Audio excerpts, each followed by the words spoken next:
Food is such an important part of our holiday traditions, but it doesn't have to be unhealthy. Here are our top 5 favorite nostalgic, delicious holiday meals. Hey everybody, this is Dylan. And this is Reeves. Yes, we love the holidays. I'd say it is by far our favorite time of year. Yeah. The weather is really exceptional, the kids love it, and we make really delicious, rich, tasty food. But delicious and healthy food. Most people are not eating very healthy food at the holidays. In fact, most people who even eat like us choose this time of year to stop eating healthy because they want to come back to it in January after eating garbage for the rest of the holiday season. Don't be that person. A little indulgence here and there is probably not going to totally derail you, but you probably ought to try a little harder if that was you I was explaining. So I'm glad you can be the voice of reason because some people need to hear that today. Let's get into our top 5, and we might even do a bonus. Number 1, what's your favorite? Mashed potatoes and gravy. You know it, you love it. It's too easy to not enjoy all throughout the holidays, by the way. These meals are so simple, it's kind of the Well Your World way. The Well Your World meals are really fast and easy to put together so that you don't have to wait till Thanksgiving or Christmas to enjoy them. You can be enjoying these flavors all season long, and I do. Believe me. You can make gravy from scratch like I did on a recent live stream cooking show we did on the channel, or you can use our amazing mushroom gravy mix product.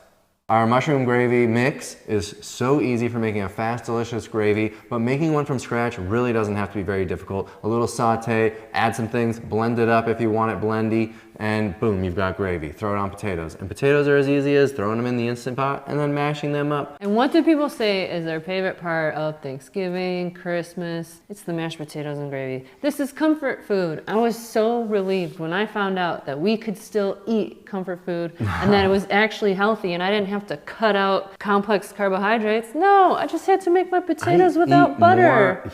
I eat more comfort food than not. Some fat makes things taste richer, you know? You can just use plain old soy milk and keep them really low fat, but if you want those nostalgic flavors and you're trying to keep from going back to the absolutely awful milk and cream and butter and all that in your potatoes, then there's nothing wrong with adding a little bit of cashew cream just by blending some cashews with water into your potatoes. You'll love the richness. The kids do too. I do it in the gravy with some cashews too. And speaking of gravy, what else do you like to pour your gravy all over? Roasted veggies. Is that where you're going with this? Yeah. Number 2, roasted veggies. Another easy thing. In fact, my favorite meal is just mashed potatoes and gravy and roasted veggies. All you gotta do is toss them with a little bit of your favorite seasoning, whether it's an Italian seasoning, poultry seasoning, fresh herbs if you want to get fancy. You just throw them in the oven and they're done in like 25 minutes at 400 degrees. Sheet pans are underrated. And I think people get really confused when they're transitioning and they think that they need that little bit of olive oil to get the seasonings and spices to stick. You don't. You could use nothing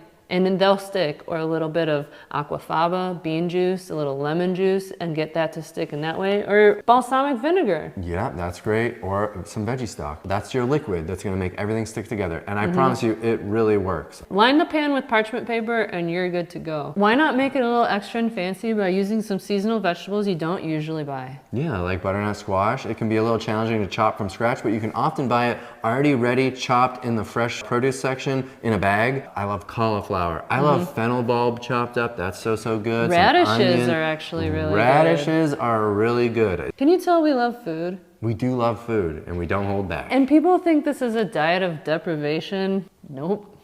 No. What if you want to roast vegetables, but you don't feel like chopping them up? Then what? You just leave it whole. I think you're talking about our roasted whole cauliflower, and that thing is a winner. This makes a beautiful centerpiece on the Thanksgiving or Christmas table. I feel like we do it every year because we love it so much. And it's so easy. It takes a while to cook because it is a whole cauliflower, but all you do is baste this thing with some tahini and lemon and seasonings, throw it in the oven forever, take it out, and it's tender. I mean, it really does make your table look beautiful. It's not that long in the oven. It's super doable. It's way less than a turkey or a roast of some sort. It's rich from the tahini, but it's crisp and like light because it's a whole head of cauliflower. You're not drying this thing out. It's still nice and moist. You cut into it like a big hunk of, you know what I'm talking about. It gives you the nostalgic vibes. Right, yeah. If you still want that nostalgic moment of slicing something for everybody, definitely do that instead of some stupid tofurkey. Where can you get these recipes we've mentioned so far? I know there are more. Oh, you have to download our free holiday PDF. It's beautiful. Reeves made you a really nice holiday PDF that's got at least half a dozen recipes or more, even has some desserts and stuff. It's a free download. The link is down below. You'll get it right in your email right away. And we also have an actual holiday cookbook, which you can get both electronically and in hardcover format. We're now shipping to Canada too, so you Canadians, if you haven't gotten any of our books, now's the time. And our gravy.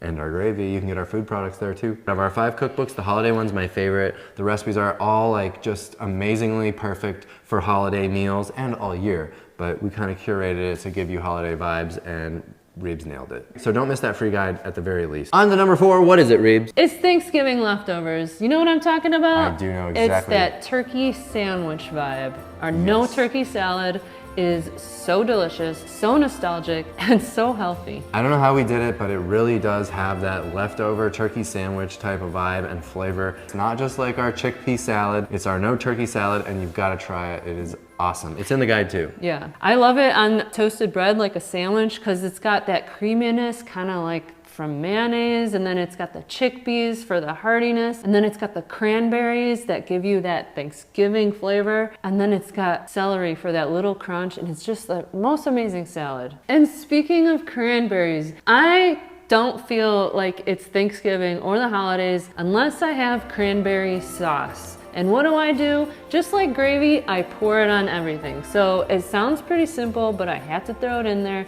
The cranberry sauce is one of my favorites for the holidays. And I'm not talking about that weird Frankenstein monstrosity that's in a can, that when you empty it from the can, it's still can-shaped. No, let's make this from scratch, you guys. And because it's not hard, especially this time of year, you can get the fresh cranberries or the bags of frozen cranberries, and both work really, really well. We use our date powder for this, any kind of date sugar. It's a healthy, full fiber sugar instead of processed garbage. You can make cranberry sauce very simply. Don't be afraid of it. We are gonna do a bonus. I've got one that I can't go without mentioning. Reeves brought this to my life. She's a genius. Bagels and Lox. Normally, it's the salmon, cream cheese, and all that, but you can make a pretty darn healthy version of Bagels and Lox. It's still gonna have a bagel, which some people would argue that that is not a super healthy food because it's processed, usually has white flour. You could try to find some healthy bagels, but the Lox, that's the winner. She makes these lox that she marinates overnight out of thinly sliced carrots with all these flavorings added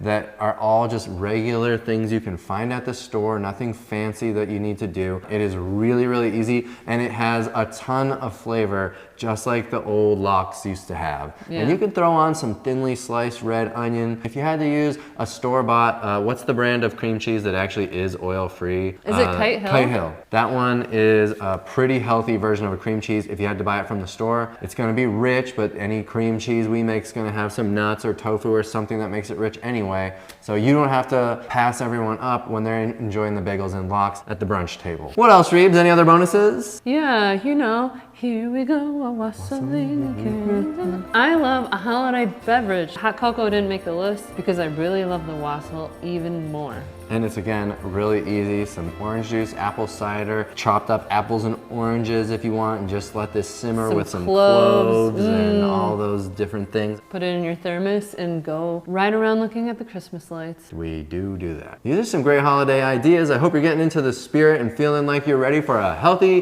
holiday season. These recipes will get you there. Don't forget to download the PDF. It's free and it's got all these recipes in there. And tell me what your favorite holiday meal is down in the comments. And maybe we'll make it. Tell us a recipe and we'll do it. Thanks for watching this video, y'all. We'll see you on the next one. Bye.